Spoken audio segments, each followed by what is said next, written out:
dans le prochain épisode de Un si grand soleil. Tandis que Gérald est dans la tourmente, la soirée de Gary est un véritable succès. Attention, les paragraphes qui suivent contiennent des spoilers sur l'épisode d'Un si grand soleil diffusé demain soir sur France 2. Si vous ne voulez rien savoir, ne lisez pas ce qui suit. Mardi 14 février 2023 dans Un si grand soleil. Gérald est dans la tourmente et à l'hôpital, la directrice remet les rapports d'intervention de Gérald à Aya tout en précisant que cela ne permet pas de dire si le travail de ce dernier a été fait correctement. Si elle n'a rien qui permette de douter de lui, elle n'a pas non plus d'éléments pour en être certaine. Elle explique ensuite à la policière que c'est le comité chargé de l'attribution des marchés qui a décidé de confier le chantier aux compagnons de Yasmine après un appel à projet. Pendant ce temps, Gérald a été convoqué au commissariat et explique avoir eu un autre chantier en parallèle de celui de l'hôpital. Une situation tout à fait habituelle qui concerne tous les artisans pour s'en sortir financièrement. Même si cela représente beaucoup de travail, Gérald assure toutefois qu'il a l'habitude. D'ailleurs, le 8 février dernier, il est intervenu chez un particulier qui avait un problème de fuite dans sa salle de bain. Quand les policiers lui demandent si Marius est son employé, Gérald le confirme avant de préciser qu'il embauche de temps en temps pour des chantiers. Cependant, le compagnon de Yasmine tombe des nues en apprenant que Marius a dit à la police qu'il avait bâclé son travail à l'hôpital. Un coup dur pour Gérald. Non loin de là, Milo remet une enveloppe remplie d'argent à Marius. En effet, l'entrepreneur a payé l'employé de Gérald pour témoigner.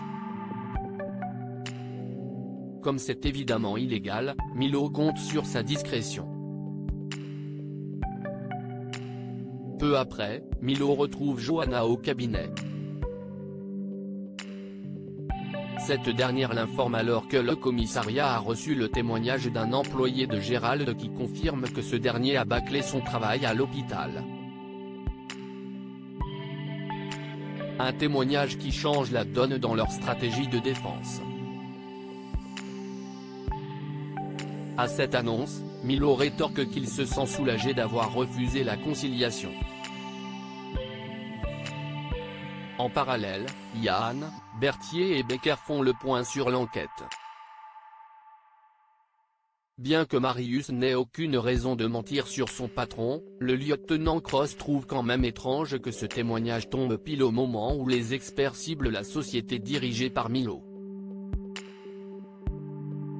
Dans la mesure où un adolescent a failli mourir et qu'ils n'ont pas assez d'éléments pour coincer Gérald, le procureur Bernier somme le commissaire Becker de mettre un coup de pression pour que les experts de l'assurance rendent leurs conclusions au plus vite.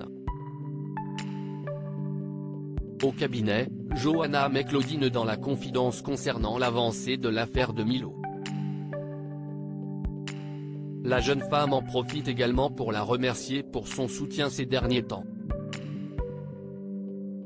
Il faut dire que Johanna estime que son attitude est particulièrement élégante étant donné leurs petits différends au sujet de leur association. Claudine se dit alors ravie de pouvoir l'aider. La nuit tombée, Evan reçoit un appel de sa femme qui l'informe qu'un nouveau témoignage accuse Gérald d'être à l'origine de l'infection de leur fils. En colère, le médecin espère que la police dénichera les preuves nécessaires pour le coincer. De son côté, Yasmine ne manque rien de cet échange. La soirée de Gary est un succès ce soir qu'un concert a lieu au camping. Bien que l'heure tourne, Gary n'a toujours pas de groupe de musique pour animer sa soirée.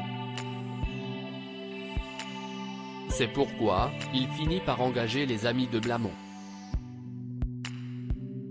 Pendant ce temps, Enzo prend un verre au 101 lorsqu'Inès lui présente sa collègue Mélissa. Et autant dire que le fils Gracen n'est pas insensible au charme de la jeune femme. Ayant tous fini leur journée de travail, Inès les invite à venir au concert du camping. Une offre qu'ils acceptent. Plus tard, les invités arrivent au camping. Comme Henrik n'a pas invité Léonore, Berthier l'a fait à sa place. Lorsqu'Inès débarque avec Enzo et Mélissa, Gary, qui est très excité, leur propose un hot dog puis embarque Enzo au stand de nourriture. Voyant qu'il ne parvient pas à s'en dépatouiller, Mélissa vole à son secours en prétextant que sa voiture gêne sur le parking. Pour sa part, Enzo ne se fait pas prier pour partir et remercie chaleureusement la jeune femme pour son aide.